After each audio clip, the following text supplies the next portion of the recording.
Good morning everyone. Happy Sunday. Ayan, hinati-hati ko na po yung turmeric. Itanim ko siya saglit dito sa may konting space.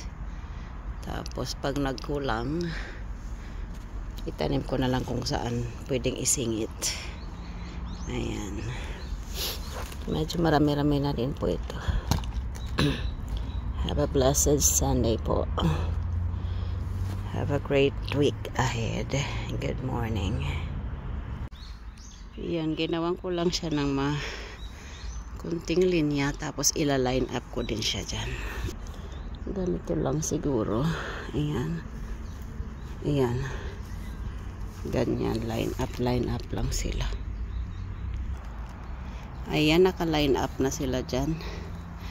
Sana tumubo at dumami sila. Thank you for watching. Have a great day.